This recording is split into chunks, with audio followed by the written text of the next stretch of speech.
अस्सलाम वालेकुम दोस्तों, मैं हूं मोहम्मद अमजद और आप लोग देख रहे हैं मेरा यूट्यूब चैनल। दोस्तों, प्राइस बॉन्ड के हवाले से एक नई वीडियो लेकर आपकी खिदमत में हाजिर हुआ हूं।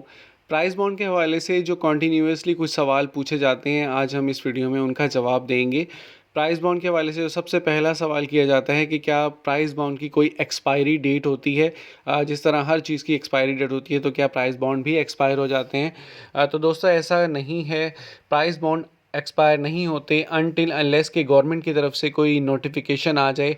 और अगर जब भी नोटिफिकेशन भी आता है तो उस सूरत में भी टाइम पीरियड दिया जाता है कि इस टाइम पीरियड के अंदर आपके पास अगर इस डिनोमिनेशन के प्राइस बॉन्ड्स अवेलेबल हैं तो उनको आप क्लेम करवा सकते हैं, कैश करवा सकते हैं, वापस कर सकते हैं।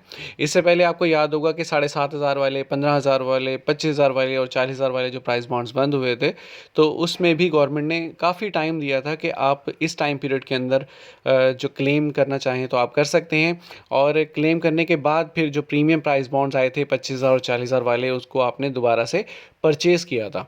तो प्राइस बॉन्ड की कोई एक्सपायरी डेट नहीं होती और अनटिल आपकी लाइफ या आपके पास ऐसे हार्ड कैश अवेलेबल होते हैं। अगर गवर्नमेंट तरफ से कोई नोटिफिकेशन नहीं आता, तो अगर कोई नोटिफिकेशन आ जाता है तो तब भी आपको इतना टाइम दिया जाता है कि आप इसको ईज़िली क्लेम करवा सकते हैं। दूसरा सवाल जो ये पूछा जाता है कि कैश क्लेम हमें कब तक मिल सकता है, कितने साल तक।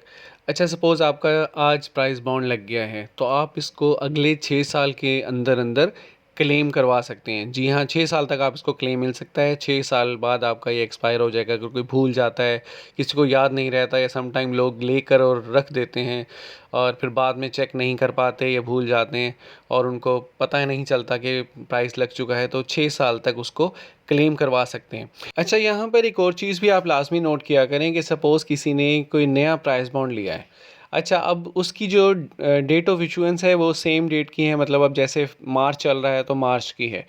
अब जब भी वो ऑनलाइन चेक करते हैं तो उनको पता चलता है कि भाई ये प्राइस बॉन्ड पहले लगा हुआ है। तो याद रखिएगा कि अगर आपका जो प्राइस बॉन्ड वो आपकी डेट ऑफ इशू के बाद लगा है, तब आप उसको क्लेम करवा सकते हैं। अगर वो डेट ऑफ इशू से पहले लगा है तो वो आपका क्लेम नहीं होगा। ये एक बहुत बड़ी कन्फ्यूजन है जो कि अक्सर लोगों को रहती है। लोग ऑनलाइन चेक करते हैं और खुश हो जाते हैं कि प्राइस बॉन्ड लग चुका है, लेकिन ऐसा नहीं होता।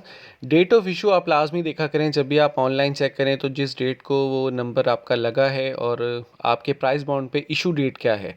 अगर इशू डेट के बाद है तो आपको मुबारक हो, और अगर इशू डेट से पहले वो लग चुका है तो वो आपका क्लेम नहीं होगा।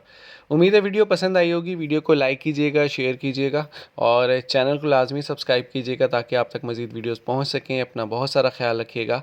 अल्लाह हाफ़िज़।